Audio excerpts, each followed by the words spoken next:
پھر اسی طرح جو لوگ روزہ رکھنے پر قادر نہ ہوں، جیسے کوئی شخص دائمی مریض ہے، ایسا مرض ہے کہ جس میں روزہ جان کا خطرہ پیدا کر دے، تو ایسے لوگوں کو روزہ بھی نہیں رکھنا اور اس کی قضا بھی نہیں رکھنا، اس کی بجائے وہ فدیہ دے دیں۔ یا اسی طرح بہت بوڑھا انسان کہ جو اپنے بڑھاپے کی وجہ سے نہ رمضان میں رکھ سکتا ہے نہ رمضان کے بعد، تو ایسے بوڑھے والدین یا رشتہ داروں کا بھی فدیہ اگر انہیں یاد نہ ہو تو آپ ان کی طرف سے ادا کر دیجئے یا اس کا اہتمام کیجئے۔ اور اس کا فدیہ کیا ہے؟ ایک مسکین کو کھانا کھلانا۔ کیسا کھانا؟ جو آپ خود کھاتے ہوں، کھانا بھی کھلا سکتے ہیں یا اس کے عوض میں راشن بھی دے سکتے ہیں یا پیسے بھی دے سکتے ہیں۔ اب اس کا اندازہ آپ کیا کریں گے؟ مثلاً ایک دن جب آپ کھانے پر بیٹھیں تو اپنے ایک کھانے کا اندازہ کر لیں، یہ 20 روپے کا ہے یا 30 کا ہے یا 40 کا ہے، اور اسے 30 ڈیز سے ملٹیپلائی کر کے 500 بنے یا 600، یہ میں صرف اندازے سے بتا رہی ہوں، یا 1000، جو بھی آپ کھاتے ہیں وہ آپ ایک اندازے سے دے سکتے ہیں۔ اسی طرح جو شخص مجنون ہو یا پاگل ہو یا جس کے ہوش و حواس نہ ہو اور اس کے اندر اچھائی برائی کا کوئی فرق نہیں، اسی طرح جو لوگ بوڑھے ہو جائیں اور ان کی عقل چل جائے، تو ایسے لوگوں کے لیے بھی روزہ نہیں اور نہ ہی وہ فدیے کے مکلف ہیں، کیونکہ ان کو تو کوئی پتہ نہیں۔ ہاں، اگر ان کے طرف سے ان کے بچے دے دیں تو بہتر ہے، اگر کوئی نہیں دیتا تو ان پہ گناہ نہیں، کیونکہ وہ حدیث میں آتا ہے نا کہ رفع القلم عن ثلاث، 3 لوگوں سے قلم اٹھا لیا جاتا ہے، یعنی ان کا نامہ اعمال نہیں لکھا جاتا، اور اس میں ایک مجنون بھی ہے۔ بچہ جب تک چھوٹا ہو، مجنون، اور اسی طرح جو شخص سویا ہوا ہو، تو جب تک انسان سوتا ہے تو فرشتے بیٹھے رہتے ہیں انتظار میں، اٹھے کوئی بات کرے تو پھر لکھیں، ورنہ وہ خالی صفحے چلتے ہیں۔ تو بہرحال ان پر فدیہ نہیں جن کی عقل چل جائے، لیکن اگر کوئی اور دے دے، ان کے بچے یا والدین یا کوئی بھی، تو دے دیں تو ایک اچھی افضل چیز ہوگی، فرض کے درجے میں نہیں۔ اسی طرح اگر کسی شخص کو کوئی ایمرجنسی ہو جائے، مثلا کوئی شخص خدا نخواستہ ڈوب رہا ہے، تو اس کو بچانے کے لیے اسے خود غوطہ زنی کرنی ہے، اور اس غوطہ زنی میں کچھ پانی اس کے اسٹمک میں جا رہا ہے، تو ایسا شخص اگر روزہ توڑ دیتا ہے ایمرجنسی کی حالت میں یا نہیں رکھتا تو کوئی حرج نہیں، لیکن اسے بعد میں قضا دینی ہوگی۔ اسی طرح اگر لوگ جل رہے ہیں، مثلا خدا نخواستہ، تو بچا رہا ہے، یعنی کوئی بھی ایمرجنسی کی کیفیت، کوئی ایکسیڈنٹ ہو جاتا ہے اس طرح کا کہ مریض روزے سے تھا، جس کا ایکسیڈنٹ ہوا، اب اس کا خون جا رہا ہے تو اس کو بلڈ لگایا جائے گا۔ اگر کوئی ایک دم کولیپس کر جاتا ہے تو اس کو کچھ ایسی چیز دینا ہے کہ جس سے روزہ ٹوٹنے کا اندیشہ ہو تو اس کا روزہ توڑوایا جا سکتا ہے۔ جان بوجھ کے روزہ نہیں توڑنا چاہیے، لیکن اگر کوئی مجبوری ہو جائے تو روزہ توڑنے میں حرج نہیں، اور اس کی قضا بس ایک روزہ ہے۔ لیکن اگر کوئی شخص جان بوجھ کے روزہ توڑ دیتا ہے، مثلا بیٹھا ہوا ہے اور اس کو خیال آیا اچھا اللہ بڑا غفور رحیم ہے، کچھ نہیں ہوتا، لاؤ پانی پیتے ہیں، اور وہ جان کے مستی میں روزہ توڑ دے، تو اس کا کیا ہے؟ توبہ بھی کرے، اس کے ساتھ کفارہ دے۔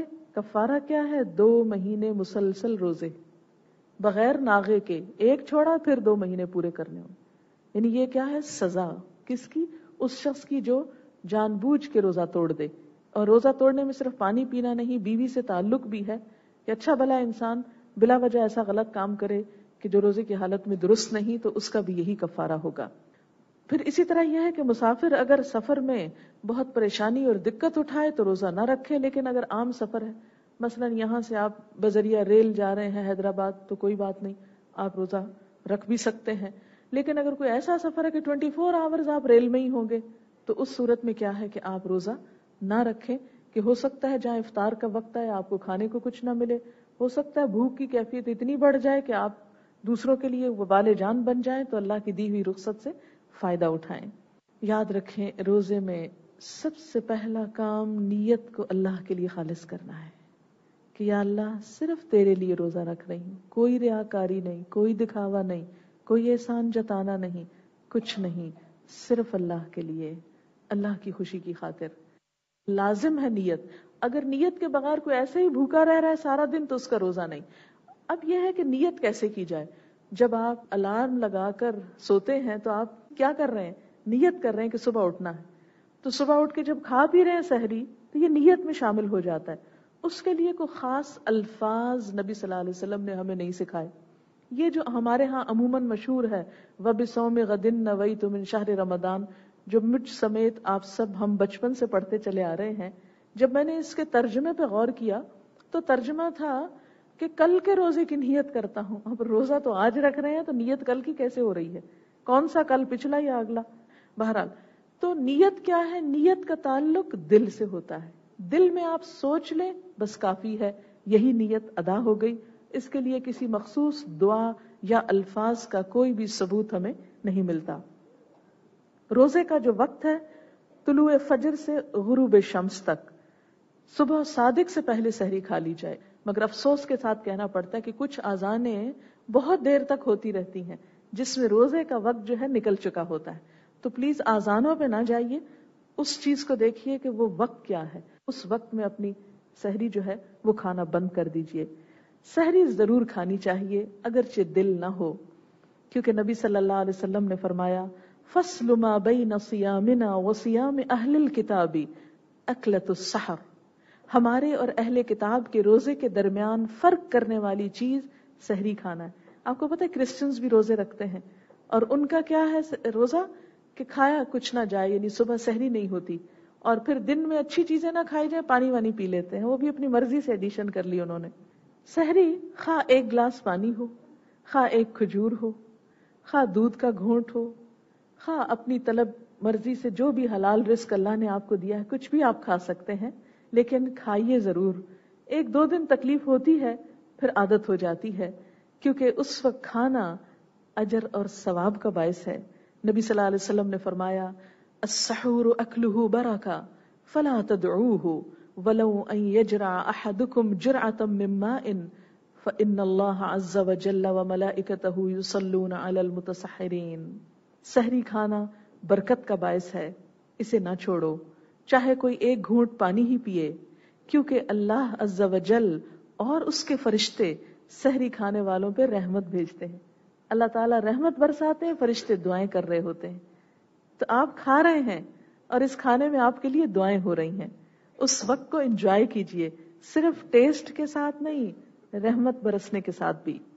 اور فرشتے رحمت و مغفرت کی دعا کرتے ہیں. دیکھیے اس وقت اگر آپ سحری کھائیں گے تو آپ کھانے میں مصروف ہیں، آپ خود نہیں دعا کر رہے، فرشتے آپ کے لیے مقرر ہیں جو آپ کے لیے دعائیں کرتے رہیں. نبی صلی اللہ علیہ وسلم کا طریقہ کیا تھا سحری کا؟ طلوع فجر سے، طلوع شمس نہیں میں کہہ رہی، طلوع فجر کہہ رہی ہوں، طلوع فجر سے تھوڑی دیر پہلے آخری وقت تک کھایا کرتے تھے. بہت ارلی سحری نہیں کر لینی چاہیے، این جب خاتمے کا وقت ہو اس کے قریب قریب سحری کرنی چاہیے. اور بات یہ ہے کہ جب ہم نبی صلی اللہ علیہ وسلم کی سنت کو فالو کریں گے، ایک تو آپ کی سنتوں میں سہولت بڑی ہے، دوسرا اس کا ثواب ہوگا. تو آپ یہ کہیں نہیں میں تو بس 1 گھنٹہ پہلے کھا لوں کہ زیادہ ثواب مجھے ملے، تو اس میں زیادہ ثواب نہیں، آخری وقت میں کھانے میں زیادہ ثواب ہے. اور نبی صلی اللہ علیہ وسلم نے بغیر کھائے پیے جان بوجھ کر مسلسل روزہ رکھنے سے منع کیا ہے. اسے صوم وصال کہتے ہیں. صوم وصال کو آپ نے ناپسند فرمایا کہ افطار بھی کرو اور صبح بھی کھاؤ، بغیر کھائے پیے نہیں.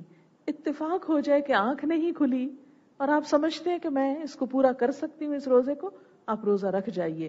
لیکن آنکھ کھل جائے اور نہ کھا کے انسان سوچے کہ میں بہت متقی ہوں، تو یہ تقویٰ نہیں. اصل تقویٰ نبی صلی اللہ علیہ وسلم کی سنت کو فالو کرنا ہے. پھر دوسری سنت، روزہ کھولنے میں بھی جلدی کرنی چاہیے.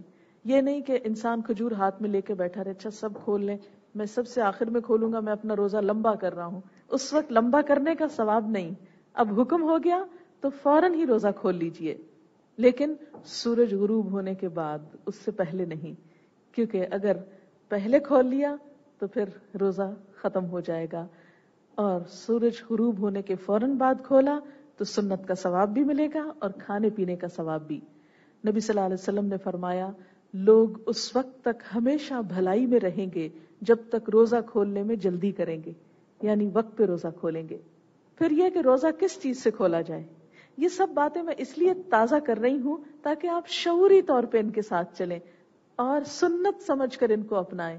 جب سنت کا اتباع کریں گے تو عمل کے جو حسن ہے اور کوالٹی ہے وہ کئی گنا بڑھ جائے گی. آپ کسی بھی چیز سے روزہ کھول سکتے ہیں، لیکن زیادہ افضل کیا ہے؟ ان چیزوں سے کھولنا جو نبی صلی اللہ علیہ وسلم نے جن چیزوں سے کھولا. نبی صلی اللہ علیہ وسلم کا معمول تھا، یہ سنن نبی داؤد کی روایت ہے کہ نماز مغرب سے پہلے تازہ کھجوروں سے روزہ افطار کرتے، جس کو رطب کہتے ہیں، جو اردو میں ڈوکے جن کو کہا جاتا ہے، تازہ کھجور. اگر نہ ہوتی یعنی موسم نہ ہو یا اویلیبل نہ ہو تو چھواروں سے روزہ کھول لیتے، خشک کھجور سے. اگر چھوارے بھی نہ ہوتے تو پانی کے چند گھونٹ پی لیتے اور اس کے بعد نماز. آپ دیکھیں کہ اس وقت پھر ایک صبر کا امتحان ہوتا ہے، طرح طرح کے کھانے لگے ہوئے ہیں اور ادھر سے نماز جا رہی ہے. لہٰذا عادت یہ بنائیے کہ روزہ افطار کر کے کھجور ہو یا پانی یا دودھ جو بھی آپ کو نصیب ہو، اس کے بعد مغرب کی نماز پڑھ لیجئے، پھر اطمینان سے کھانا کھائیے، کیونکہ جلد بازی میں کھانا کھانا بھی سارے دن کی بھوک کے بعد صحت کے لیے نقصان دہ ہے، اور نماز کی بھی تاخیر مغرب کی جو ہے آدھا گھنٹہ تاخیر کر دینا تو وہ بھی درست نہیں. لہٰذا اگر اعتدال کی راہ اختیار کی جائے تو زیادہ بہتر ہے. جب پانی تھوڑا اندر چلا جائے یا کھجور چلی جائے، اور خالی معدہ میں کھجور جب استعمال ہوتی ہے تو کھجور مکمل ڈائٹ ہے، بہت بہترین اثر رکھتی ہے. اور اس میں ایک بات یہ بھی یاد رکھیے کہ نبی صلی اللہ علیہ وسلم نے کھجور کے بارے میں یہ بھی بتایا کہ اگر جو نہار منہ اگر صبح کے وقت کوئی کھجور کھاتا ہے تو اس پہ زہر اور جادو وغیرہ کا اثر نہیں ہوتا. آپ کو پتا کہ جادو کے بھی کچھ جسمانی اثرات بھی ہوتے ہیں نا، تو وہ جسم میں کھجور ایسی ریزسٹنس بلڈ کرتی ہے کہ جس کی وجہ سے آپ کے لیے آئندہ روزہ رکھنا بھی فائدہ مند ہوتا ہے، اور بہت سے انفیکشن سے اور نقصان دہ چیزوں سے آپ بچ جائیں گے. خصوصاً خواتین کے لیے، خواتین کے اندر کھجور ایسے مادے پیدا کرتی ہے کہ جس سے ان کا سائیکل درست رہتا ہے، بچوں کی ولادت میں سہولت ہوتی ہے. اسی لیے قرآن پاک میں آتا ہے حضرت مریم علیہ السلام کے لیے کہ جب حضرت عیسیٰ علیہ السلام کی ولادت ہو رہی تھی تو اللہ تعالیٰ نے فرمایا وَهُزِّي إِلَيْكِ بِجِذْعِ النَّخْلَةِ تُسَاقِطْ عَلَيْكِ رُطَبًا جَنِيًّا، کہ کھجور کا درخت اپنے لیے ہلاؤ، تر و تازہ کھجوریں تمہارے اوپر گر پڑیں گی، یعنی ان کو اپنے اوپر گرا لو اور تازہ چنی ہوئی کھجوروں کو تم کھاؤ.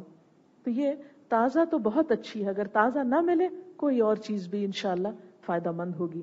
اگرچہ نبی صلی اللہ علیہ وسلم نے اجوا کھجور کی بہت تعریف کی، بہت سی بیماریوں کا علاج بھی اس میں ہے، لیکن وہ ہر ایک کو اگر میسر نہیں اور پاکستان میں خصوصاً اویلیبل نہیں ہوتی تو کوئی بھی کھجور اس نیت سے کہ سنت ہے اور اس خوشی سے کہ یہ ہمارے لیے ایک مکمل غذا ہے، انشاءاللہ آپ کا روزہ مزید خوشگوار ہو جائے گا. باقی اس کے علاوہ اگر کچھ اور کھانا چاہیں تو منع نہیں ہے، اللہ تعالیٰ نے سہولت دی ہے، رخصت دی ہے. کوئی اور آپ کی دل پسند ڈرنک ہو، چیز ہو، آپ پی لیجئے، اس سے بھی افطار کا ثواب ہو جائے گا، مگر سنت کا ثواب اسی میں ہے. پھر یہ وقت جیسا کہ آپ جانتے ہیں قبولیت دعا کا ہے. نبی صلی اللہ علیہ وسلم نے فرمایا افطاری کے وقت روزہ دار کی دعا رد نہیں کی جاتی. افطار کے وقت کون سی دعا مانگی جائے؟ آپ کوئی بھی دعا مانگ سکتے ہیں، لیکن یہ دعائیں مسنون ہیں. اس میں ایک دعا ہے اللہم لک صمت وعلی رزقک افطرت، کہ اے اللہ میں نے تیرے لیے روزہ رکھا اور تیرے لیے افطار کرتا ہوں. ایک اور دعا جو عام کیلنڈروں میں لکھی ہوئی ہے لیکن بالکل بے سند اور بے اصل دعا ہے، اور اس کی کوئی سنت سے اس کی فضیلت ثابت نہیں، اور وہ کیا ہے؟ اللہم لک صمت وبک آمنت وعلیک توکلت وعلی رزقک افطرت. آپ دیکھیں گے ہمارے ٹیلی ویژن پر، ریڈیو پر یہ دعا دہرائی جاتی، کیلنڈروں پہ لکھی ہوتی ہے، لیکن اس دعا کی کوئی بھی نبی صلی اللہ علیہ وسلم سے ثبوت نہیں. اگر آپ ویسے پڑھ رہے ہیں تو پڑھ لیجئے، لیکن سنت سمجھ کر مت پڑھیے. سنت سمجھ کر جو دعا پڑھیے وہ سنن نبی داؤد کی ہے ذهب الظمأ وابتلت العروق وثبت الاجر انشاء اللہ. پیاس دور ہو گئی، رگیں تر ہو گئیں، اور اگر اللہ نے چاہا تو اجر ثابت ہو گیا. یہ دعا نبی صلی اللہ علیہ وسلم پڑھا کرتے تھے. پھر روزہ خود کھولنے کے ساتھ روزہ کھلوانے کا بھی ثواب ہے. یاد رکھیے کہ جب انسان کسی کا روزہ کھلواتا ہے تو اس چیز کو بھی بہت پسندیدہ عبادت شمار کیا گیا ہے. نبی صلی اللہ علیہ وسلم نے فرمایا من فطر صائما او جہز غازیا فلہ مثل اجرہ، جس نے کسی روزے دار کا روزہ کھلوایا یا کسی غازی کو تیار کیا تو اس کے لیے بھی اس کے برابر اجر ہے. یعنی روزہ کھلوانے کا ثواب کتنا ہے؟ اتنا ہی ثواب آپ کو جتنا اس روزہ رکھنے والے کو. گویا اگر آپ نے خود ایک روزہ رکھا اور 10 لوگوں کا کھلوایا تو آپ کے کل کتنے روزوں کا ثواب ہو گیا؟ 11 روزوں کا ثواب ہو گیا. اچھا، صحابہ کرام میں سے کسی نے کہا کہ یا رسول اللہ صلی اللہ علیہ وسلم، ہم میں سے تو ہر ایک کے پاس اتنا نہیں کہ ہم میں ہر شخص دوسرے کا روزہ کھلوا سکے. آپ نے فرمایا یہ ثواب اس کو بھی ملے گا جو ایک گھونٹ پانی یا دودھ یا کھجور کے ساتھ بھی کسی کا روزہ کھلوا دیتا ہے. یعنی اگر بڑی بڑی دعوتیں نہیں کر سکتے تو چھوٹی نیکی سے بھی کوئی محروم نہ رہے. صرف کھجور بھی کسی کو دے دیتے. بلکہ میں تو اپنے گھر میں یوں کیا کرتی تھی کہ خود جو کھجور اٹھانے کی بجائے پلیٹ سے سب کو آفر کر دیتی تھی کہ آپ سب لیجیے، بچوں کو، اپنے ہی گھر والوں کو. تو اب اپنے ہی گھر والے کھول رہے ہیں اور اس نیت سے کھلوا رہی ہوں کہ میرے ہاتھ سے یہ لے کے کھولیں گے تو کیا ہوگا، مجھے اجر ملے گا. اچھا، اس میں آپ دیکھیں کہ اس سے محبت بھی بڑھتی، ایثار اور قربانی بھی بڑھتی ہے. اگر آپ ایک دن خود کریں، ایک دن بچوں سے کہیں آج فلاں سب کا روزہ کھلوائے گا، آج بیٹا کھلوائے گا، آج بیٹی کھلوائے گی، تو اس طرح ان کو آپ ایجوکیٹ بھی کر رہے ہیں، انہیں بھی ثواب کمانے کا موقع دے رہے ہیں اور ایثار بھی. ورنہ عموماً کیا ہوتا ہے، ہر ایک اس تلاش میں ہوتا ہے کہ جلدی سے میں کھا لوں. تو یہ جو افراتفری اور بے صبری کی کیفیت ہے، اس کو ختم ہونا چاہیے. روزہ تو ایثار اور قربانی سے کھاتا ہے، لہٰذا آپ اس کو اپنے سے پہلے دوسرے کو آفر کر کے یہ ثواب کما سکتے ہیں. اور اس کے علاوہ دوسرے لوگوں کا عموماً یہ سوچا جاتا ہے کہ اگر صرف غریبوں کا روزہ کھلوایا گیا تو اسی کا ثواب ہے. یہ آپ اپنے والدین کا کھلوا دیں، اپنے بچوں کا، اپنے شوہر کا، اپنے رشتہ داروں کا، اپنے دوستوں کا، کسی بھی انسان کا، کوئی بھی ہو، ان سب کا روزہ کھلوانا آپ کے لیے اجر و ثواب کا سبب ہے. اب یہ ہے کہ روزے کی حالت میں، جیسے کہ پہلے بھی عرض کیا گیا، کہ جھوٹ سے، لغو سے، بیہودہ باتوں سے پرہیز کرنا ضروری ہے. اسی طرح کچھ کام ایسے ہیں جن کا کرنا جائز اور درست ہے. روزہ دار کے لیے کون کون سے کام جائز ہیں، یعنی روزے کی حالت میں کیا کچھ کر سکتے ہیں. نمبر 1 یہ کہ حالت جنابت میں سحری کھا کر روزہ رکھا جا سکتا ہے. یعنی اگر کوئی شخص اس حال میں اٹھے کہ وہ ناپاک ہے اور ادھر سے روزے کا وقت جا رہا ہے تو پہلے سحری کھا لے، پھر اس کے بعد نہا لے، اگرچہ روزہ رکھا جا چکا. کیونکہ بہت سے لوگ اس معاملے میں کنفیوژن کا شکار رہتے ہیں. بعض خواتین جیسے پیریڈز کی حالت میں نہانا چاہتی ہیں اور رات کو نہا نہیں سکی، صبح کے وقت سحری بنانے میں وقت گزر گیا، کچھ کھانے میں گزر گیا. اب یہ ہے کہ فجر کا وقت ہے تو نماز سے پہلے آپ 1 گھنٹے کے اندر 1.5 گھنٹے میں نہا کے آپ نماز پڑھ سکتی ہیں، خواہ پیریڈز کی وجہ سے ہو یا ناپاکی کسی اور وجہ سے ہو. تو اس میں سحری کھانے کے بعد، روزے کی ابتدا کے بعد آپ اطمینان سے نہا سکتی ہیں. اسی طرح مثلاً اگر آپ کو نہانا تھا، آپ سوئے رہ گئے، ایسا سوئے کہ سحری بھی گئی، نماز بھی گئی اور دن چڑھ آیا، بعض اوقات نہیں پتا چلتا، کوئی ایسی ایمرجنسی کبھی کبھار ہو سکتی ہے، اور آپ کو نہانا بھی تھا، نہانا بھی گیا. اب آپ بیٹھے ہیں 7 بجے یا 8 بجے صبح اٹھے، اب آپ سوچتے ہیں میں کیا کروں، روزہ نہ رکھوں، نماز نہ پڑھوں، نہاؤں کہ نہ نہاؤں، کیا کروں. تو آپ کیا کیجئے کہ اس وقت سحری تو نہ کیجئے لیکن نہا لیجئے اور نماز جو قضا ہو گئی اس کو پڑھ لیجئے اور اپنا روزہ مکمل کر لیجئے. چاہے آپ کے دن کے 12 بجے آنکھ کھلی ہے تو بھی آپ اس وقت نہا کر اپنا روزہ مکمل کر سکتے ہیں، کیونکہ رات آپ جب سوئے تھے آپ نیت سے سوئے تھے کہ صبح اٹھ کر آپ روزہ رکھیں گے. پھر اسی طرح یہ ہے کہ روزہ دار مسواک کر سکتا ہے. نبی صلی اللہ علیہ وسلم نے جب فرمایا کہ اگر میری امت پر یہ بات گراں نہ ہوتی تو میں انہیں حکم دیتا کہ ہر نماز کے ساتھ مسواک کریں. اور نبی صلی اللہ علیہ وسلم کا یہ فرمان روزہ دار اور غیر روزہ دار سب کے لیے ہے. اور اس میں بھی آپ یاد رکھیے کہ مسواک کے اندر تھوڑا بہت جو کڑواہٹ ہوتی ہے یا ہلکا سا ٹیسٹ ہوتا ہے اس کی کوئی بات نہیں. اسی پر بعض علماء کہتے ہیں کہ ٹوتھ پیسٹ بھی جائز ہے، لیکن ٹوتھ پیسٹ میٹھا ہوتا ہے، اس سے بچنا چاہیے کیونکہ زبان پہ بہت سا ذائقہ آ جاتا ہے. لیکن مسواک آپ دن بھر میں کسی وقت بھی کر سکتے ہیں، اس سے روزہ مکروہ نہیں ہوتا. پھر اسی طرح یہ ہے کہ کلی بھی کر سکتے ہیں، ناک میں پانی بھی ڈال سکتے ہیں، لیکن احتیاط کہ وہ گلے سے، حلق سے سٹمک میں نہ چلا جائے. پھر اسی طرح روزہ دار جو ہے، جیسے ہسبینڈ اینڈ وائف ہیں تو وہ ایک دوسرے کو ہاتھ لگا سکتے ہیں. اگر اپنے جذبات پر کنٹرول ہو تو کس بھی کر سکتے ہیں، لیکن اس کے علاوہ باقی چیزیں جو ہیں وہ ممنوع ہے. یہ بات میں اس لیے کھول کے کری کہ عموماً ہمارے ہاں دین کے معاملے میں اتنی شرم برتی جاتی ہے کہ ہم حلال اور حرام میں تمیز نہیں کر سکتے. ہاں، جس کو یہ اندیشہ ہو کہ وہ اس حالت میں اپنے جذبات کو کنٹرول نہ کر سکے گا تو اس صورت میں کیا ہے کہ اسے اس چیز سے بھی بچنا چاہیے. پھر اسی طرح یہ ہے کہ روزے کی حالت میں ایسا ٹیکا لگوانا جائز ہے جس کا مقصد صرف دوا اندر بھیجنا ہو، طاقت حاصل کرنا نہ ہو.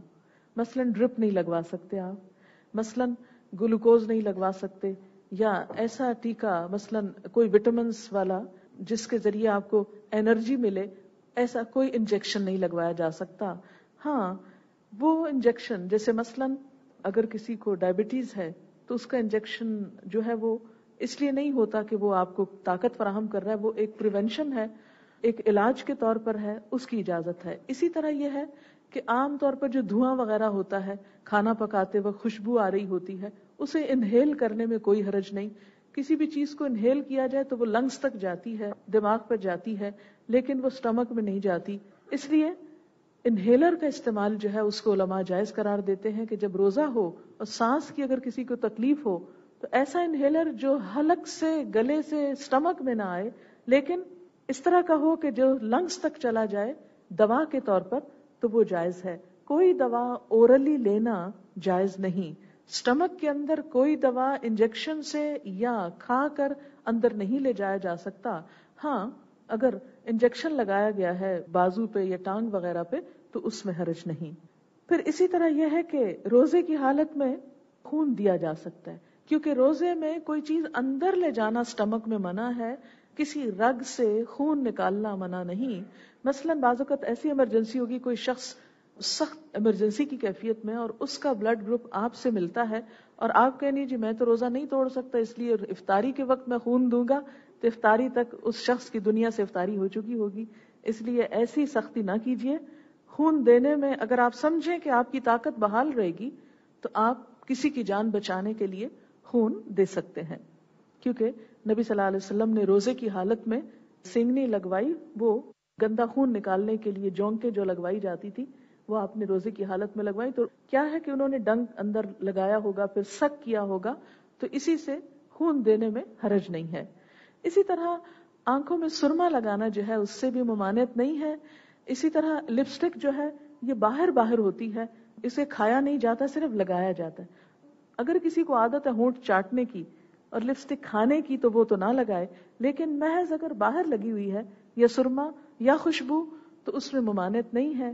اس کی وجہ یہ کہ روزے دار کو روزہ رکھ کر ایسا نڈھال اور مسکین نظر نہیں آنا چاہیے کہ لوگ ترس کھائیں اور ہر ایک کو اشتہار دے کہ میں روزے سے ہوں مجھ پہ ترس کھاؤ. نہیں، آپ روزے کی حالت میں اپنے آپ کو بہت ایکٹیو شو کیجئے کہ اللہ تعالیٰ تیری عبادت میں ہم تھکے نہیں. اب تو سرمے کا رواج ختم ہو گیا، لیکن اگر کوئی لگاتا ہو تو لگا لے، اگر ہونٹوں پہ کچھ لگاتا ہے تو لگا لے، اگر ویسے ہلکا پھلکا میک اپ کوئی کرتا ہے تو جو حکم ہے جس حد میں وہ کیا جا سکتا ہے اس میں بھی ممانعت نہیں. لیکن کوئی ایسی دوا نہ ڈالے آنکھ میں کہ جس سے آنکھ سے وہ چیز حلق سے اسٹمک میں جائے، کیونکہ اسٹمک تک کسی چیز کے جانے سے روزہ جو ہے یا حلق کے نیچے اترنے سے روزہ ختم ہو جاتا ہے. پھر اسی طرح یہ ہے کہ اگر کوئی عورت یہ سمجھتی ہے کہ اس کا شوہر کھانے میں نمک کی کمی بیشی پر بہت ہنگامہ کھڑا کر سکتا ہے تو وہ نمک چکھ کر تھوک سکتی ہے، بشرطے کہ آگے نہ لے جائے اس کو. کن چیزوں سے روزہ ٹوٹ جاتا ہے؟ جان بوجھ کر کھانے پینے سے. ہاں اگر کوئی بھول کے کھا جائے تو اس کا روزہ نہیں ٹوٹے گا. نبی صلی اللہ علیہ وسلم نے فرمایا جب کوئی بھول کر کھا پی لے تو اس کو چاہیے کہ روزہ پورا کرے، اس لیے کہ اللہ نے اس کو کھلایا اور پلایا ہے. یہ بھولنا جو تھا یہ اللہ کی طرف سے ایک مہمانی تھی اس کی، تو اس کا روزہ نہیں جائے گا. مثلا اگر آدھا تو آپ نے بھول کے کھایا اور آدھا کہیں اچھا آدھا کھا لیا تو اب آدھے کا کیا ہے، یہ بھی ختم کرتی ہوں، پلیٹ صاف کرنا سنت ہے، تو یہ سنت اس موقع پہ نہ فرمائیے. پھر اسی طرح یہ ہے کہ جان بوجھ کر قے کرنے سے روزہ ٹوٹتا ہے. جان بوجھ کے کرنا کیا؟ اندر حلق میں انگلی ڈال کے آپ کچھ نکال رہے ہیں، یہ غلط ہے. ہاں طبیعت کی خرابی سے خود قے آ گئی تو اس سے روزہ نہیں ٹوٹے گا. بعض لوگ یہ بہت کنفیوژن کرتے ہیں، قے آ گئی تو میں نے روزہ چھوڑ دیا. نہیں، خود قے آنے سے روزہ نہیں ٹوٹتا، جان کے قے نکالنے سے روزہ ٹوٹ جاتا ہے. حدیث میں آتا ہے جس کو خود قے آ گئی اس کا روزہ برقرار ہے، اس پہ قضا نہیں. اگر اس نے جان کر کی تو اسے چاہیے کہ قضا دے. پھر اسی طرح بیوی کے ساتھ تعلقات قائم کرنے سے جسمانی فزیکل ریلیشن جو ہے اس سے روزہ ٹوٹ جائے گا. اس کی قضا کے ساتھ کفارہ بھی دینا ہوگا، اور وہ کفارہ ایک گردن غلام آزاد کرنا ہے، یا متواتر 2 مہینے کے روزے رکھنا ہے، یا پھر 60 مسکینوں کو کھانا کھلانا ہے۔ لیکن یہ ترتیب کیا؟ پہلے غلام، اگر نہیں تو روزے رکھو، نہیں رکھنے کی ہمت، بوڑھے ہو یا بیمار رہو تو پھر 60 مسکینوں کو کھانا کھلا دو۔ پھر اسی طرح یہ ہے کہ حیض اور نفاس کی حالت میں روزہ ٹوٹ جاتا ہے۔